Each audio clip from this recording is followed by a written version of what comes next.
Alors, je vous conseille de prendre un livre de prière pour le cours d'aujourd'hui dans Parashat Toldot. Et durant cette semaine, vous savez, tous les Shabbats, bien sûr, on fait la tfila, et il y a certains passages que l'on rajoute, très particulièrement le jour du Shabbat. Un des passages les plus importants que l'on rajoute le jour du Shabbat, alors, comme on a parlé tout à l'heure, on part dans les Chadodi, on a rajouté vendredi soir, la Shmona Esrei qui est différente, mais même avant de faire le Yishtabach, on a rajouté une prière qui s'appelle Nishmat. Nishmat, c'est où on reçoit la Neshama du Shabbat, parce qu'on n'a pas les téphilines, on n'a pas la sainteté des téphilines. Alors on a reçoit cette âme, parce que l'âme que vous savez qu'on reçoit du Shabbat, elle va venir sur deux principes. Il y a l'âme de la nuit et il y a l'âme du jour. La nuit, on reçoit l'âme à 3 reprises, et le matin, on va recevoir aussi l'âme à 3 reprises. Donc il y a l'âme de la nuit, au moment où on dit les Chadodi, au moment où on dit Barichou, au moment où on dit Hashkivenu, c'est 3 fois qu'on va répéter, on va recevoir cette âme.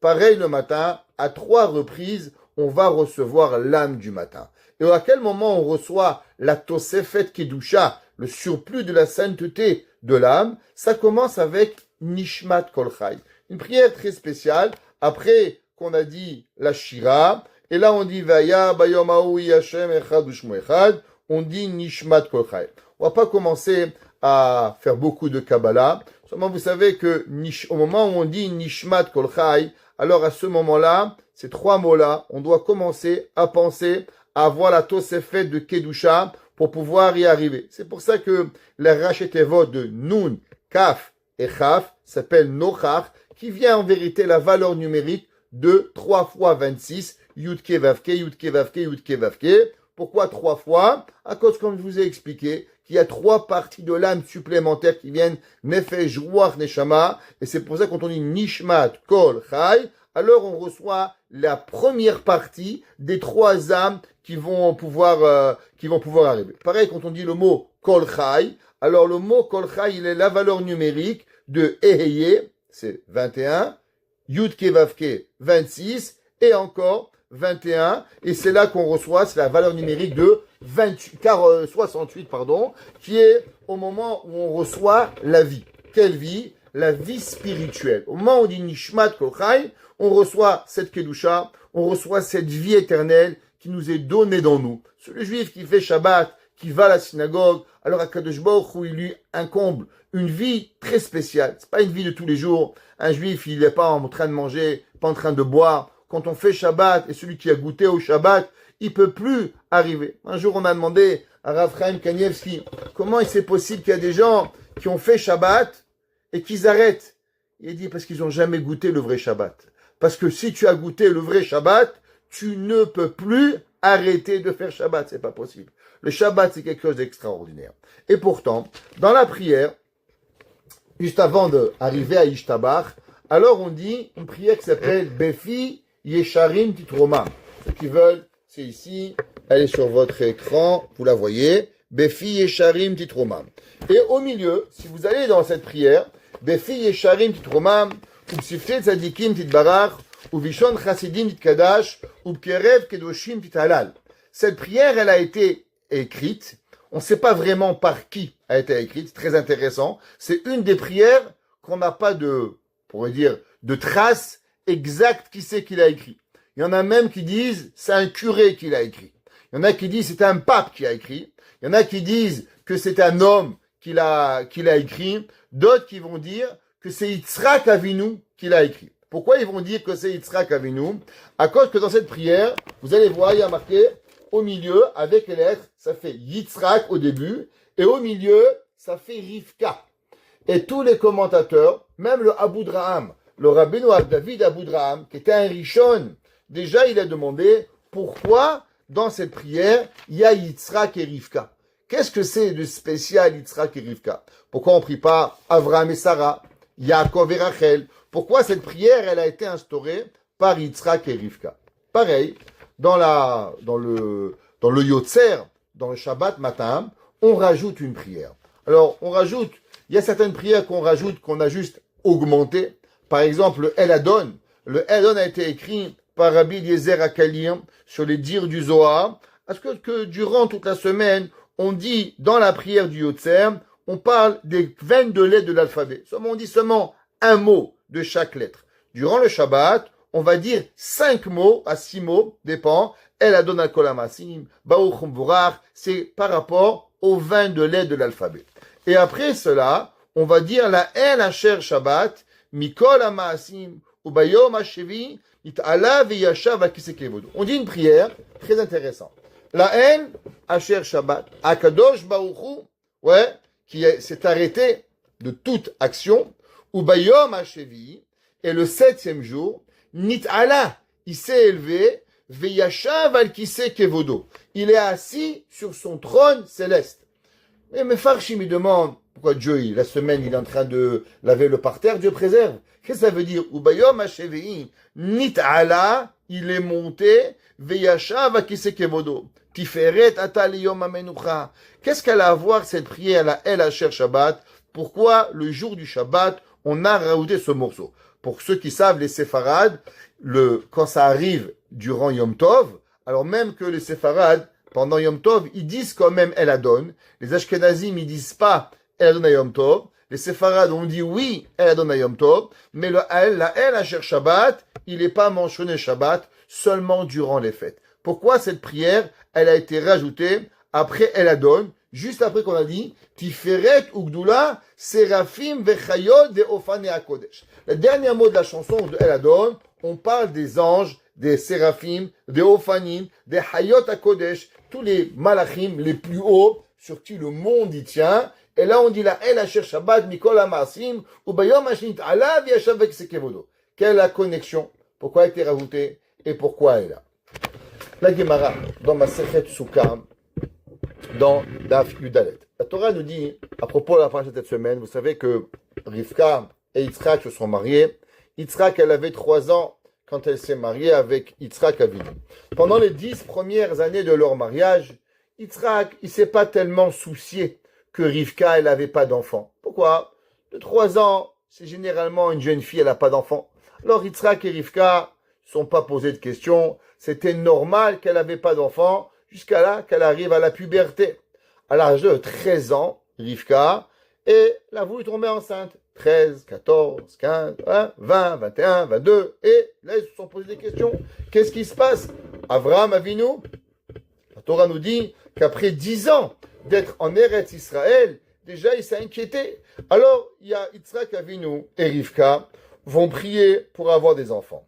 Et Rivka va avoir des enfants 20 ans après son mariage. Yitzhak s'est marié à l'âge de 40 ans. Il va avoir un enfant à l'âge de 60 ans. Donc 60 moins 40, ça fait 20. C'est pas des mathématiques compliquées pour vous et pour nous non plus. Mais la Torah dit comme ça. Va Yitzhak, va Yi'etar, Yitzhak Lashem. Et Yitzhak Avinu, il a prié à Kadosh Baruch Hu, l'enochach ishto, à propos de sa femme, qui a karaï, car elle était stérile. La Torah nous dit que Yitzhak, il a compris que c'était pas lui le problème. Qui était le problème? C'était Rivka. Et Chachamim nous disent pourquoi on l'a rendu stérile. Plusieurs raisons. Une d'entre eux, c'était à cause que Lavan, il avait béni Rivka, et on voulait pas faire montrer que la bénédiction de Lavan, elle avait marché. Alors, on l'a rendu stérile pendant 20 ans. Et 20 ans, ils ont dû prier jusqu'à que la Torah ait dit « Vaye'aterlo ». Et Dieu, il a répondu à lui. Qui, lui? Yitzhak Avinu, il lui a répondu « Vataha Rivka Ishto » et sa femme, elle a attendu un bébé. La Gemara dans Masechet Sukkah, elle a une question.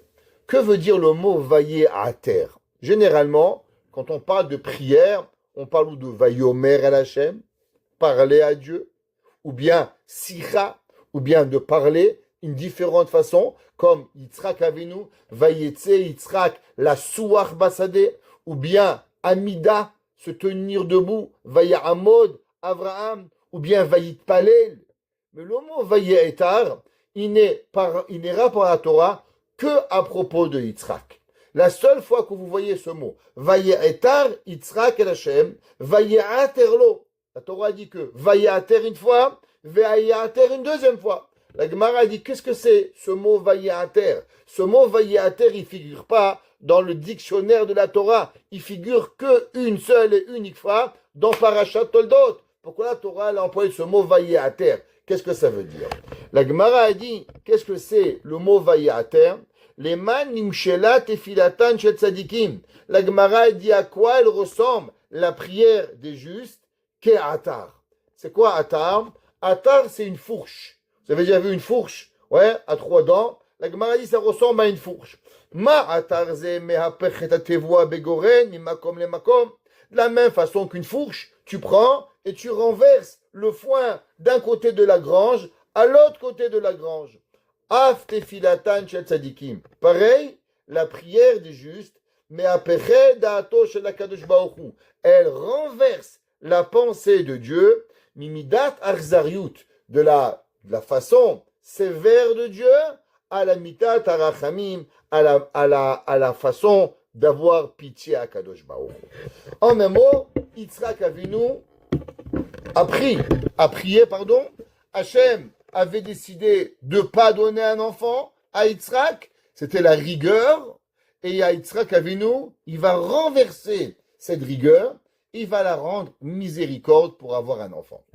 Un des grands commentateurs sur ce qu'on appelle la Haggadah, sur les Gemarot, qui sont là pour nous apprendre des sujets qui sont des versets, s'appelle la Haggadah, qui s'appelle le Ein Yaakov. Le Ein Yaakov, je comprends rien moi. La première personne à avoir prié que sa femme était stérile, c'est pas Yitzhak Avinu. Le premier homme que sa femme était stérile, c'est Avraham. Avraham Avinu, il n'a pas prié pendant 10 ans, il n'a pas prié pendant 20 ans, mais Avraham Avinu, il s'est marié, d'après la majorité des décisionnaires, Sarah Imenu, elle avait 20 ans. Et à quel âge elle a eu un enfant? 90 ans. Ça veut dire que Yitzhak, Avraham et Sarah ont prié à Dieu qu'à 70 ans. Alors, entre vous et moi, qui c'est qui a renversé la miséricorde, la arzariut, la midat adin, en metarachamim, la rigueur en pitié? C'est beaucoup plus Avraham. Parce que Sarah Imenu, elle a eu 90 ans, elle a eu son enfant. Yitzhak, bon allez, je vais vous poser une question. Avoir un enfant à 23 ans, c'est pas la fin du monde, hein. Combien de femmes, elles ont des enfants à 30 ans, 40 ans? C'est pas terrible. Alors pourquoi seulement dans Yitzhak c'est marqué vaillé à terre? Et il a changé, il a transformé la rigueur en pitié. C'est le seul.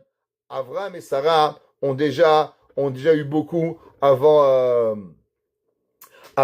Même, vous savez que Sarah Imenu, elle n'avait pas du tout de corps reproductif. Sarah Imenu était complètement stérile. D'après certains, Sarah Imenu, il lui manquait tous les organes féminins pour avoir un enfant. C'était pas normal. Donc si vous me demandez une question, qui a été l'historique du grand miracle d'avoir des enfants de Dieu?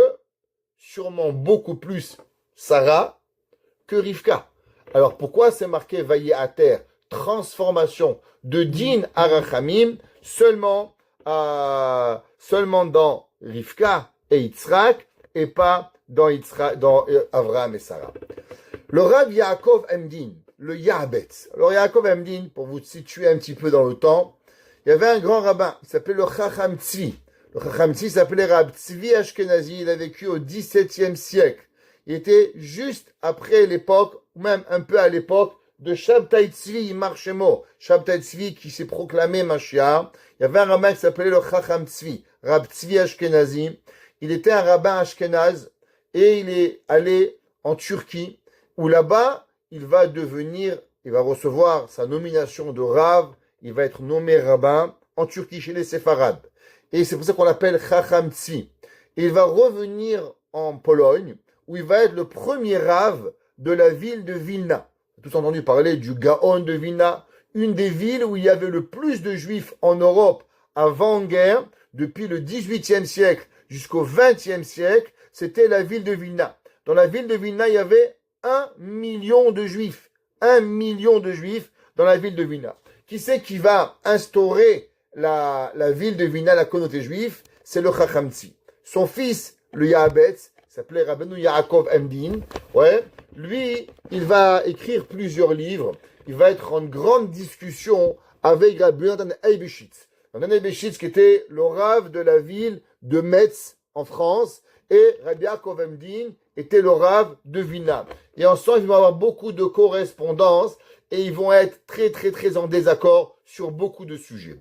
Et le Rav Yaakov Emdin, il va poser cette question et va écrire un livre sur la prière qui s'appelle Amoudé Shamaim, qui sont les piliers du ciel, où dans ce livre, il parle de la prière. Et dans ce livre, il pose la même question.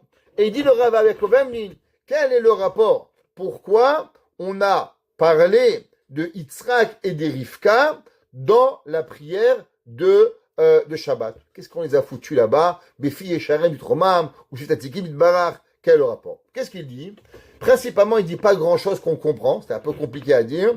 Il dit tout le monde y connaît Yitzhak, Yitzhak il est la rigueur, tout le monde y connaît Rivka, et Yitzhak et Rivka, ils sont là pour pouvoir avancer. Alors qu'est-ce que ça veut dire tout ça? Pour pouvoir comprendre, on va essayer d'expliquer un Khatam Sofer. Le Khatam Sofer, il dit dans la paracha de la semaine dernière, Avram Avinu, il envoie Eliezer chercher une femme pour Yitzhak. Quand il envoie une femme pour chercher une femme pour Yitzhak Avinu, alors Eliezer il prie à Dieu, il dit voilà, j'aimerais bien trouver une bonne épouse, je vais demander à boire à une femme, et la femme qui va me proposer de l'eau à boire à moi et à mes chameaux, je vais savoir quelle est la bonne femme pour pouvoir marier mon fils, le fils de mon maître. Et Israël, Eliezer, il dit, Ota ocharta. C'est quoi Ota ocharta? Elle, tu as prouvé. Il dit, Reouya hilo, shetei gomelet chassadim. Elle va être bien pour pouvoir faire du gemilut chassadim. Alors, on va s'arrêter 2 minutes. Vous savez qu'on a parlé déjà hier dans le cours de Tehilim, chacun des patriarches, chacun des 7 bergers d'Israël représente une mida. Une mida, c'est une façon de servir Dieu, un attribut. Abraham, c'est chesed, la bonté. Yitzhak, c'est gvura. Alors si je vous demande quelque chose, Abraham, il est bonté, qui sait qu'il devrait avoir comme mariage une femme qui fait du chesed. Yitzhak, il est rigueur, on doit y trouver une femme qui est rigueur comme lui pour faire un bon shalom bayit. Maintenant, il dit, le Khatam Sofer, je comprends pas. Eliezer, il dit, faut que je trouve un shidour pour Yitzhak. Qu'est-ce qu'il faut que je trouve? Il faut que je trouve une femme qui fait du chesed. Il dit, je comprends pas. Mais t'es pas en train de marier Avraham. Avraham, c'est le Baal à chesed. C'est qui Yitzhak? Yitzhak, c'est la Gevura, c'est la rigueur. Alors pourquoi Eliezer, il est parti chercher une femme qui va faire du chesed pour pouvoir marier Yitzhak. Alors le Khatam Sofer, il écrit comme ça, Viesh le faresh, alpi ma shekatuv mefarshim, à la pasuk ese lo ezer kenegdo. C'est marqué dans la Torah, dans Parashat Bereshit, Perek Bet, pasuk 18, pasuk Yutret. Akadosh Baruch Hu, je vais lui créer une femme qui va être une aide contre lui. Qu'est-ce que ça veut dire qu'une épouse, elle est une aide, mais elle est contre lui? Tu m'aides ou tu es contre moi? Qu'est-ce que ça veut dire? Il y avait un jour un homme, il a dit à sa femme, si tu m'aimes, pourquoi tu fais pas tout ce que je te demande? C'est l'amour, ça. C'est une esclave. C'est trompé, ce gars. Il y a l'amour, il y a les esclaves. Les esclaves, il dit oui, monsieur, au revoir, monsieur. Aimer, c'est faire tout ce que tu veux. Ça veut pas dire ça. Alors, qu'est-ce que ça veut dire, de l'autre côté? Dire toujours non, ça fonctionne pas. Alors, qu'est-ce que ça veut dire, une épouse? Qu'est-ce que Kadosh Baruch Hu dit? Une aide qui est contre lui. Il dit le Khatam Sofer. She'im haisha im mitnagedet betiv'a letivo shel ha'ba'al. Si de nature la femme elle est à l'opposé du mari, pas méchamment, pas le mari, chérie, tu veux manger? Non. Tu veux dormir? Non. Tu veux juste pour l'embêter. Ça, c'est la gaminerie. Ça, c'est des gens bêtes, des gens qui n'ont pas compris dans leur cerveau. Il y a des gens qui sont mariés après 30 ans, 40 ans, ils ont 65 ans, 70 ans, ils se bagarrent encore, on mange pas, on va pas, ton père, ta mère, skinim, les pauvres. Faut les plaindre, ces gens-là, parce qu'ils vont pas arriver à être heureux dans leur vie. Mais il dit le Khatam Sofer, quelqu'un que de nature, il est pas comme son mari. Par exemple, il dit, Kilotov im shnehem em vatranim ou pazranim. Il dit, qu'est-ce qui se passe si les deux, ils vont être des dépensiers? Eh bien, très rapidement à la maison, il n'y aura plus d'argent. Pourquoi? Elle va acheter un manteau de fourrure, et lui va acheter un manteau de fourrure. Elle va aller à acheter, je sais pas, des chaussures, je sais pas quoi. Lui, il va aller au quai, et à la fin du mois, il n'y a plus de quoi manger, il n'y a plus de quoi boire. Faut trouver un équilibre de vie pour pouvoir y arriver. Il dit, regardez, la Gemara, elle nous dit que quand Abraham il a reçu des invités, qu'est-ce qu'il a dit à Abraham, à Sarah? Il lui a dit à ses Kemar Solet, fais du pain avec de la farine, fine farine. Kemar, c'est de la farine. Solet, c'est fine farine rotamisée.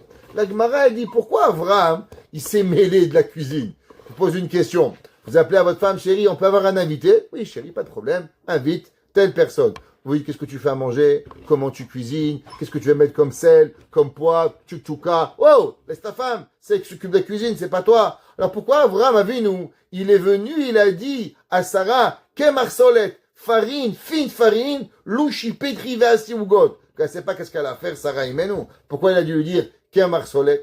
La Gemara a dit parce qu'il faut savoir qu'un homme, par nature, Abraham, était plus généreux que Sarah. Et Abraham Avinu, il voulait faire que les malachim, qui pensaient des invités, leur donner le meilleur. Il a eu peur que Sarah, par sa nature, elle va faire que kemar, que farine, pas faire fine farine, parce qu'elle est Einat Sarah. La Gemara a dit, à cause qu'elle a des yeux un peu plus radins.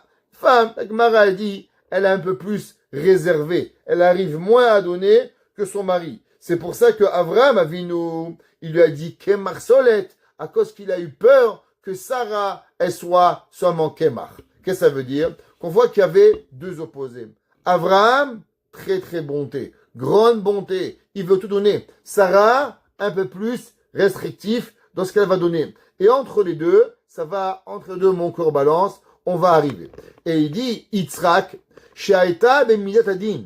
Ça, Yitzhak avait nous, qu'est-ce qu'il était? La rigueur, Pachad Yitzhak. Ouais, Chesed d'Abraham, Pachad Yitzhak. La peur, Yitzhak Avinu.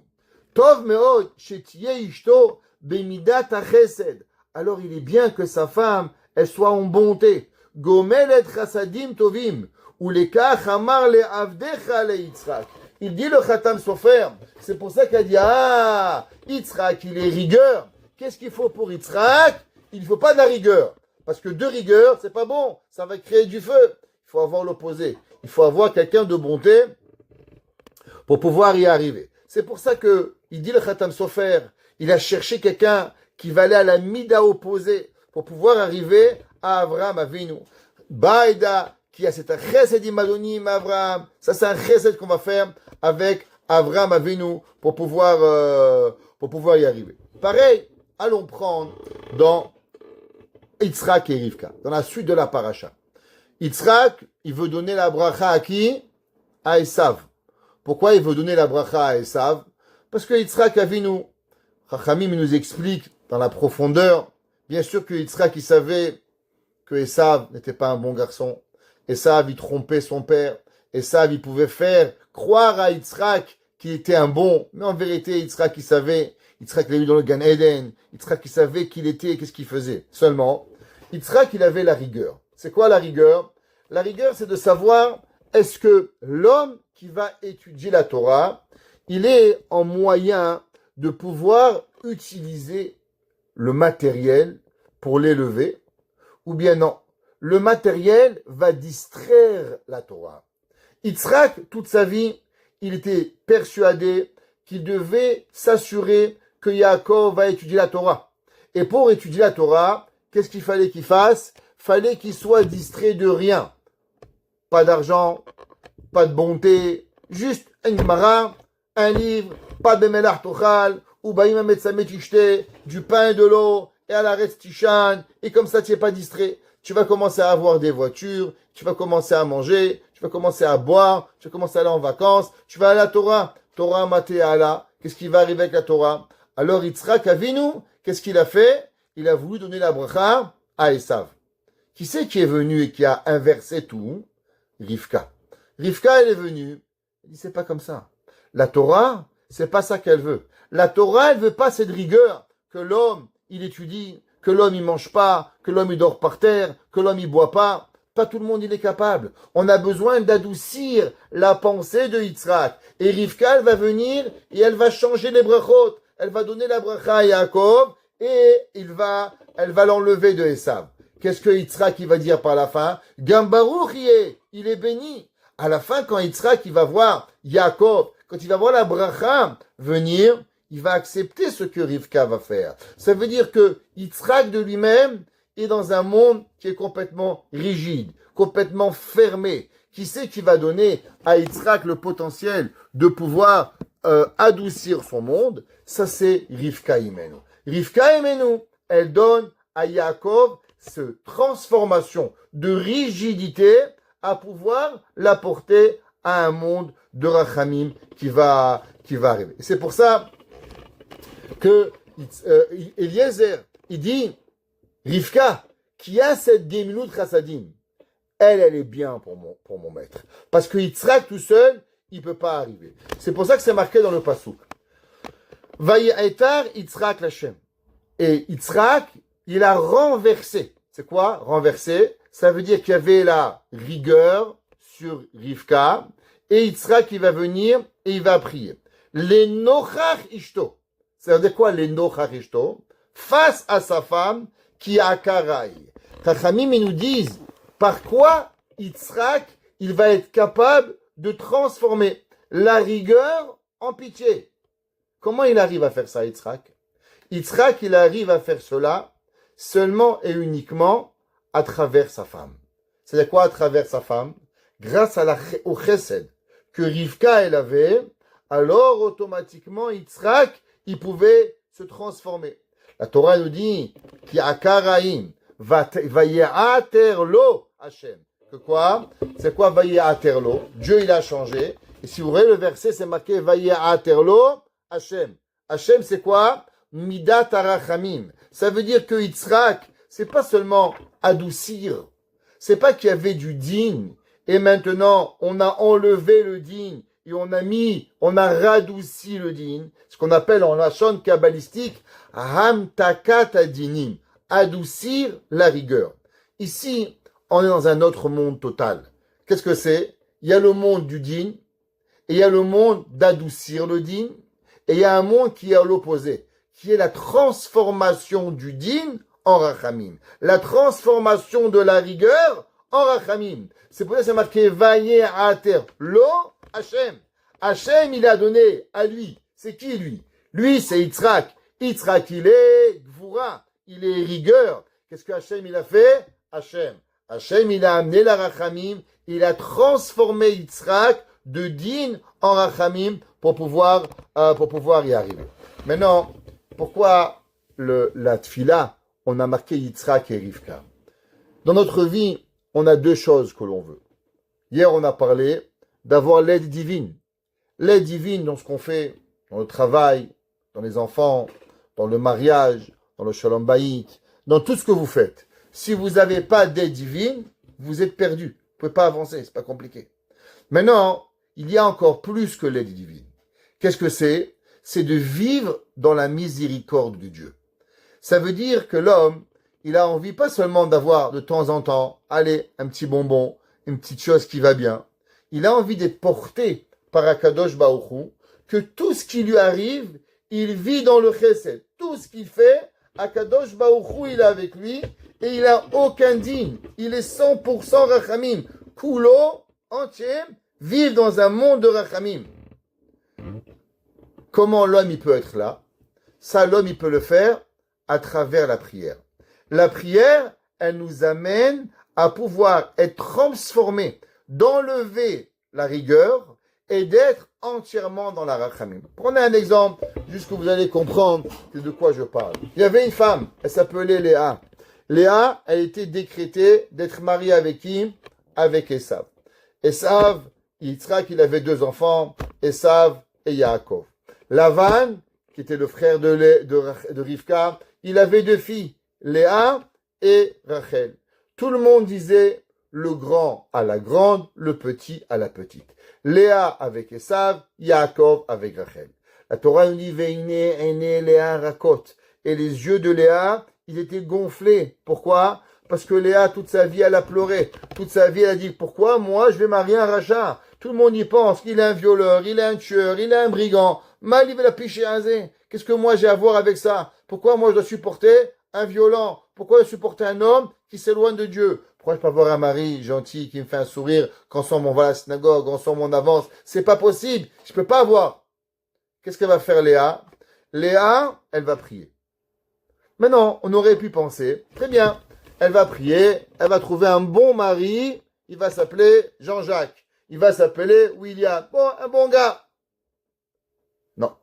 Qu'est-ce qu'elle a reçu avec la prière? Elle a reçu ni Jean-Jacques ni William. Qu'est-ce qu'elle a reçu? Yaakov. Ok. Elle aurait pu être la deuxième femme de Yaakov. Non.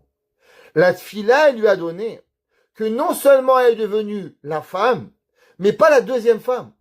Elle est devenue la première femme de Yaakov. Combien elle va avoir d'enfants? Elle aurait pu avoir 2 enfants et Rachel 6 enfants. Ben non. Qu'est-ce qu'elle va avoir? Léa 6 enfants et Rachel 2 enfants. Je comprends pas. Toi, tu aurais dû rien avoir. Comment tu te retrouves avec tout?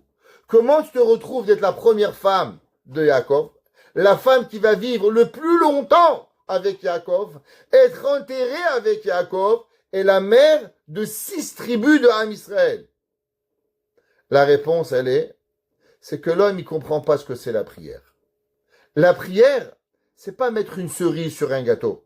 C'est pas mettre un cache-misère. Vous savez, en France, il y avait une expression. Quand on voulait pas s'habiller, on mettait un grand manteau. On disait, je mets un manteau cachemire. Cachemire, cache-misère. En dessous, on met des haillons, on met un manteau, on sort, on achète du pain et on revient. Cachemire, cache-misère.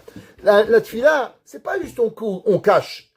La tfila, c'est une transformation totale du din en rachamim. L'homme, il doit savoir qu'il a un pouvoir de se transformer totalement. Pour ça, la prière, elle est quelque chose que nous n'avons pas d'idée de ce que la tfila, elle représente. Abraham et Sarah, il en reste, c'est que Sarah, elle a reçu un enfant à 90 ans. 70 ans de pleurs. Abraham Avinu, 100 ans. Est-ce que Abraham, on a transformé la rigueur en rahamim? Non. On a seulement allégé la rigueur. On a adouci la rigueur. D'avoir un enfant à 90 ans, combien d'années elle va connaître son fils, Rivka, Sarah Imenu? Malheureusement, à l'âge de 37 ans, elle va mourir. Elle n'a pas tellement connu longtemps son fils. Il est né, Abraham Avinu Yitzhak, à 90 ans. À 127 ans, elle est morte. 37 ans. Elle n'a pas vu le mariage de son fils. Elle n'a pas vu ses petits-enfants. Elle n'a rien vu de tout ça. Rivka Imenu, à l'inverse, elle va tout voir. Qu'est-ce que ça veut dire, elle va tout voir? C'est pas seulement qu'on a allégé la rigueur, adouci la rigueur. On a enlevé la rigueur et on a donné à Rivka, une femme qui ne devait pas avoir des enfants. On lui a des enfants quand? À l'âge de 23 ans. À l'âge où normalement toutes les femmes elles ont. Et elle va pouvoir voir son fils, Yitzhak, Esav, les petits-enfants, Eliphaz, Reuven, Shimon, Lévi, Yehuda, Issachar, Zebulun, tous les enfants. Même les petits-enfants, elle va pouvoir. Je comprends pas. Mais tu devais rien avoir. Alors comment tu l'as eu? Tu l'as eu parce que le Koach HaTfila, il transforme du Rachamim et en din. Et c'est ça, il dit le Chida.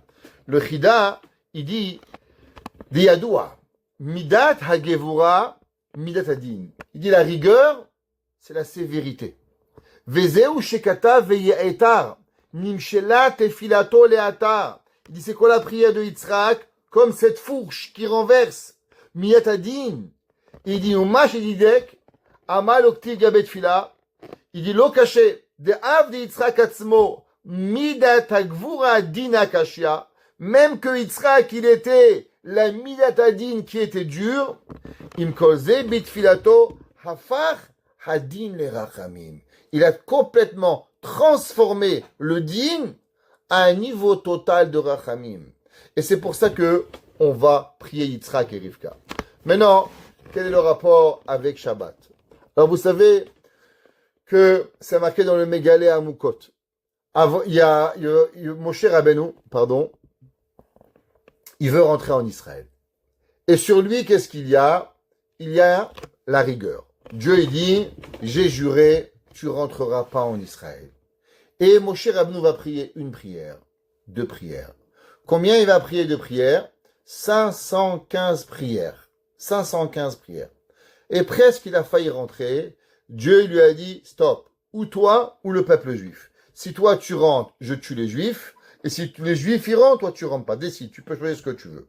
Et Moshe Rabbeinu va dire, ok, si tu vas faire du mal aux juifs, je rentre pas en Israël. Et j'accepte de pas rentrer en Eretz Israël.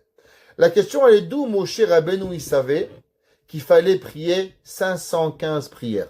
D'où il a inventé ce chiffre 515. Comme ça, il dit, allez, on essaie 1, 2, 3, 4, 50, 55, 60, 90. Quoi, c'est au pile au face, on est là en train de tirer les cartes. Comment Moshe Rabbeinu, il savait qu'il devait prier 515 prières? D'où il a inventé ça? D'où il a inventé ce chiffre 515 prières. Il dit le Mégalé à Moukot. On a vu dans l'histoire juive, une fois, qu'il y avait un homme qui avait une rigueur sur lui, et il a transformé cette rigueur, il a amené en rachamim, en miséricorde. C'est qui? C'est Yitzhak pour Rivka. Si vous prenez la valeur numérique, Yitzhak et Rivka, 515. 515! Il a dit, Moshe Rabbeinu, où est-ce qu'elle était la plus grande des rigueurs? Yitzhak. Qui c'est qui a pu transformer la rigueur? Rivka. Yitzhak et Rivka, 515. Pour nous apprendre que 515 prières, ils enlèvent la rigueur à la personne et ils lui amènent la miséricorde pour pouvoir y arriver. Vaïtranan el Hashem. Il a prié. C'est quoi el Hashem?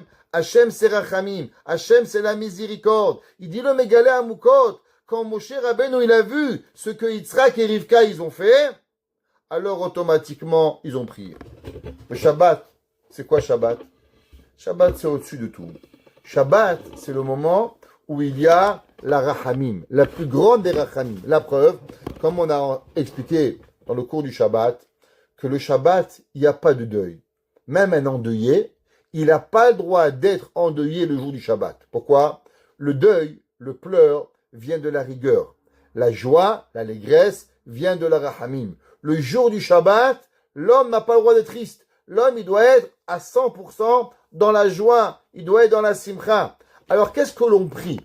Le jour du Shabbat, on prie que Akadosh Baruch Hu, non seulement il va venir nous adoucir notre rigueur, mais on demande à Akadosh Baruch Hu d'enlever les rigueurs et de mettre entièrement que la rachamim. C'est pour ça, Befi Yesharim Tituromam, dans la bouche des justes, tu vas être élevé.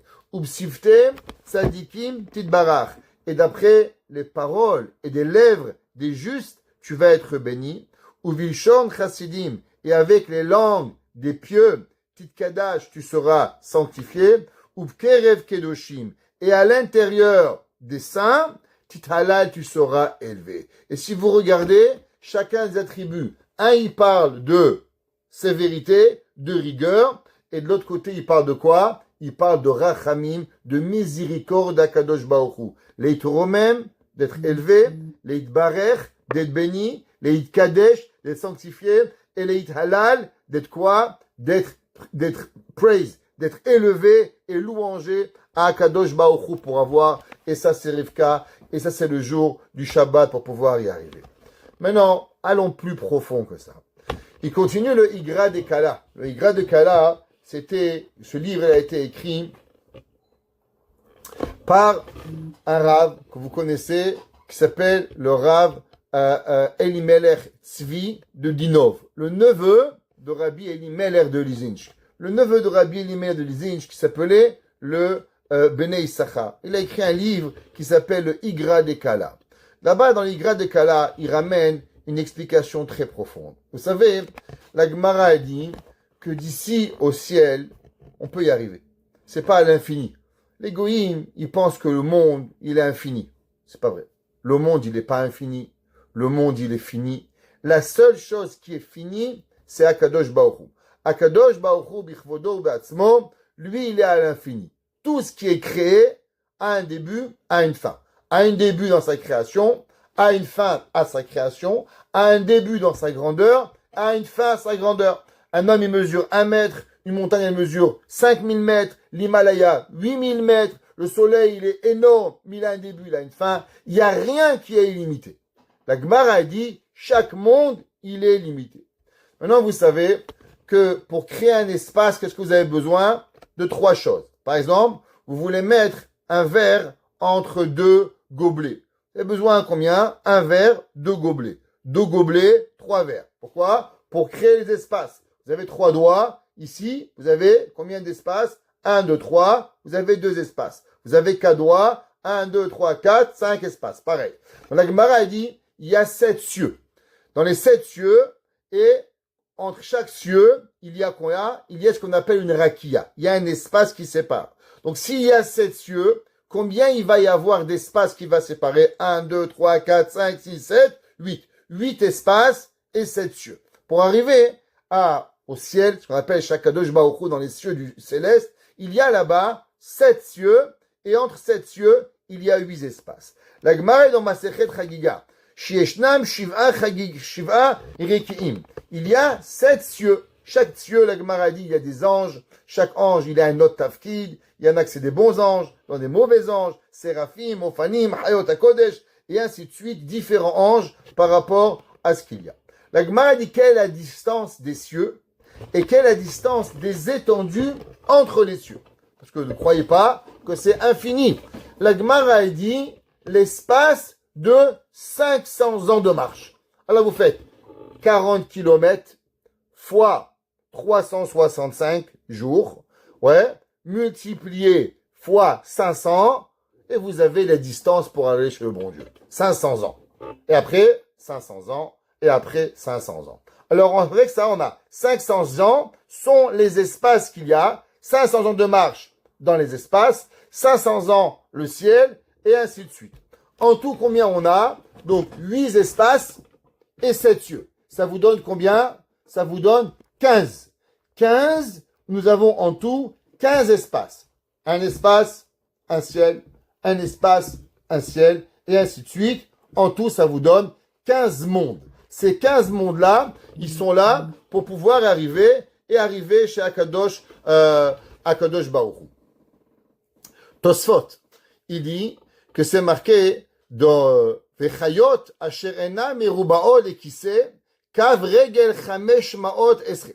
Tosfot, il dit, vous savez, c'est marqué que les anges, c'est marqué qu'ils ont veraglehem regel yeshara.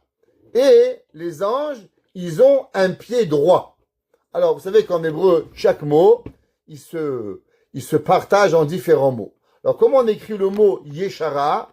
Yud, shin, resh, he. Alors, si on va couper le mot yeshara, alors on a dit, chaque monde, combien il est? Le monde, il a 500 ans.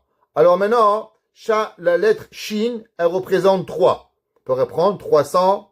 La lettre resh, elle est 200. 300 et 200, ça vous donne combien? 500. Maintenant, vous avez un yud et un he. C'est quoi le yud et he?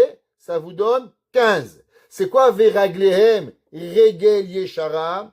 Il dit Tosfot parce que les anges, ils sont debout sur les 500 mondes fois 15. Les 7500 années de marche qu'il y a sur le monde. Pourquoi? Veraglehem regel yeshara. Les anges qui sont au-dessus de tout cela, où Akadosh Baruch Hu, son trône, il est assis, Veraglehem, Regel Yeshara, Shin Resh 500, Yud He 15, Akadosh Baruch Hu, il est assis de lui.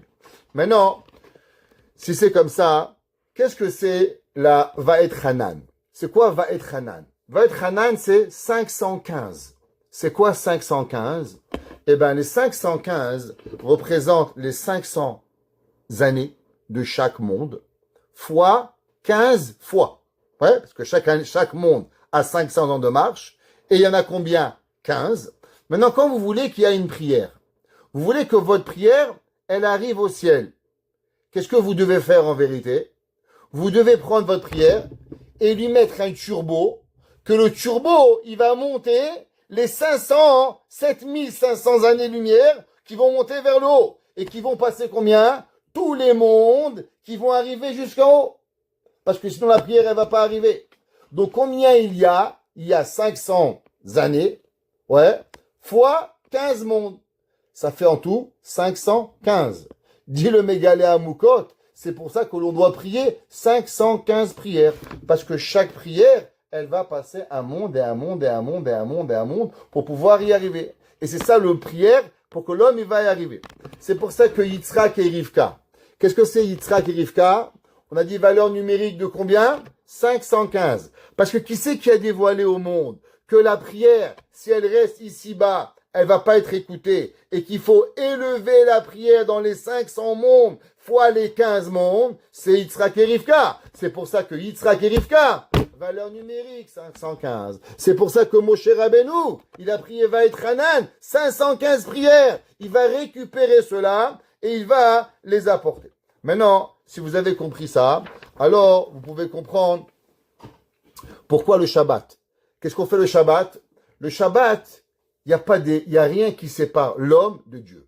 Vous savez, c'est quoi l'Echadodi, l'Ikrat Kala Pene Shabbat Nekabela? C'est quoi cette prière?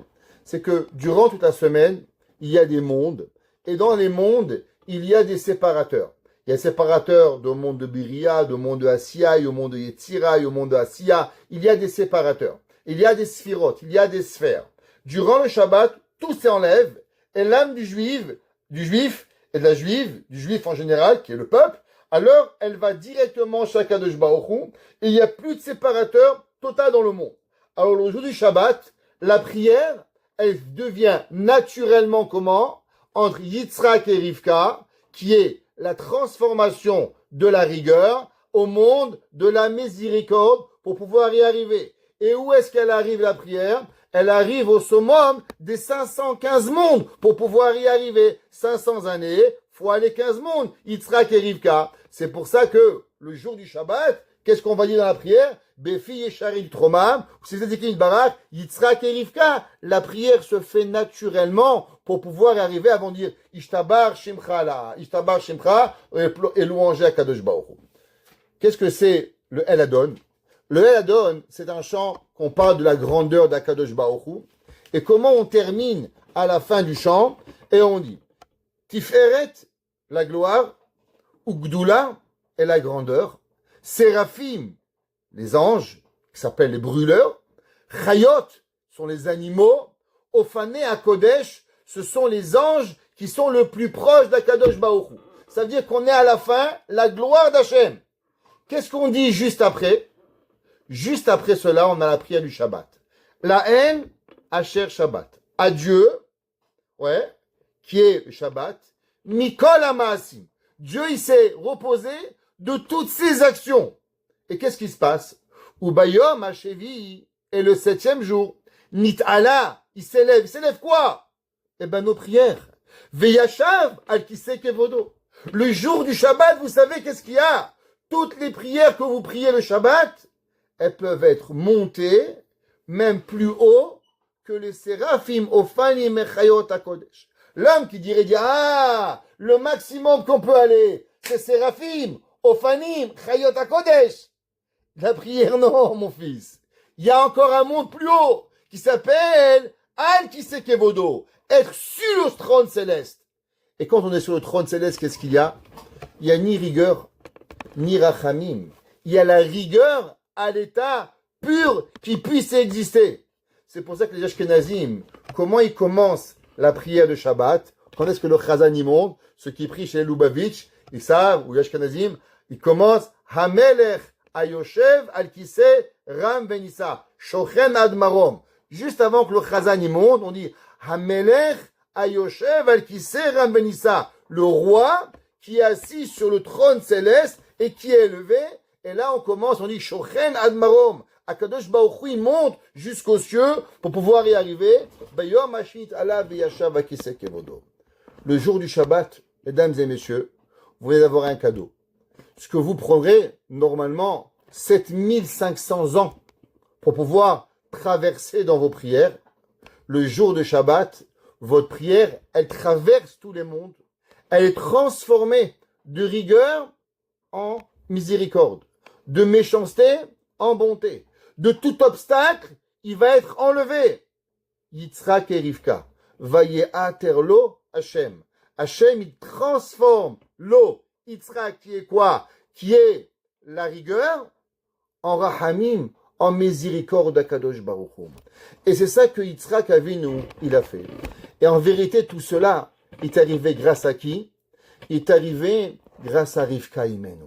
Rivka Imenu, avec sa bonté, avec son chesed, avec tout ce qu'elle a pu faire, et elle va œuvrer toute sa vie pour une seule chose. Et elle va se mettre en danger. Et elle va dire, Allah kilatecha béni, mon fils, je prends tes malédictions, je prends tout. Je suis prêt à tout. Pour une seule chose. Pour arriver à transformer les rigueurs de Dieu en miséricorde. Et nous, chaque Shabbat, on reçoit ce cadeau extraordinaire de pouvoir prier. Alors, prenons le temps, Shabbat, de chaque mot, de faire attention à chaque mot que l'on dit. La El Asher Shabbat Mikola Maasim, El Adon, la El Asher Baruch. Chaque mot que l'on dit, faut savoir qu'il reste pas dans la synagogue, il vient pas en haut, on met pas un cache-misère, on met pas une olive sur un steak ou une cerise sur un gâteau, mais on a le pouvoir de transformer tout. Chaque fois qu'on fait une bracha, chaque fois qu'on fait Birkat Amazon, chaque fois qu'on fait un kiddush, chaque chose que l'on fait le jour du Shabbat, on l'amène directement à Kadosh Baruch Hu. Et on terminera en disant, vous savez pourquoi le Shabbat, on chante? Pourquoi la semaine, on chante pas? Pourtant, le Shabbat, on a les chansons. Chachamim, ils se posent la question, ils disent pourquoi les anges, ils ont 6 ailes. C'est marqué dans le Navi, dans Yecheskel, qu'avec 2 ailes, il se couvre les yeux, avec 2 ailes, il couvre son pied, et avec 2 ailes, il vole. Pourquoi Dieu leur a créé 6 ailes? Et pourquoi pas 12 ailes, et pourquoi pas 24 ailes? Dieu, il n'est pas limité. Il dit Tosfot dans Masechet Chagiga, avec chacune des ailes, chaque jour par semaine, il crée un chant à Dieu. Dimanche, lundi, mardi, mercredi, jeudi, vendredi. Et le jour du Shabbat, il chante pas. Mais qui c'est qui a le droit de chanter? Eh bien, c'est nous. Nous, le peuple juif, on a le droit de chanter et nos prières, elles arrivent jusqu'au trône céleste. C'est pour ça qu'il y avait une coutume à l'époque que la Kedusha ne se faisait que le jour du Shabbat. Pourquoi que le jour du Shabbat? Parce que toute la semaine, c'est les anges qui disent Kadosh, Kadosh, Kadosh, Adonai Tsevaot Melo Kol Haaretz Kevodo. Et le Shabbat, c'est le peuple juif qui a le pouvoir de pouvoir dire Kadosh, Kadosh, et qui représente et qui va remplacer même les malachim dans les places les plus hautes. Donc on prend la place de Séraphim, on prend la place de Ophanim, on prend la place de Hayot HaKodesh, on monte Al Kiseh Kevodo. Peut-être pas demander à ce moment-là à Dieu, s'il te plaît Dieu, fais que j'ai une meilleure place de hockey, fais que mon câble ce soir il marche pour le combat de boxe, ou je sais pas quoi. Peut-être profitons pour demander la santé, la joie, le bonheur, tout ce que l'on a, tout ce que l'on veut, le jour du Shabbat, le Shabbat il nous le donne. Mais comment? Cela il va venir grâce à travers le respect du Shabbat, à travers l'étude que l'on va consacrer. Alors Akadosh Baruch Hu il prendra non seulement votre prière du Shabbat, mais votre prière de toute la semaine sera élevée au moment du Shabbat et on transformera la rigueur en Midat HaRachamim. Baruch Adonai Leolam. Amen ve Amen.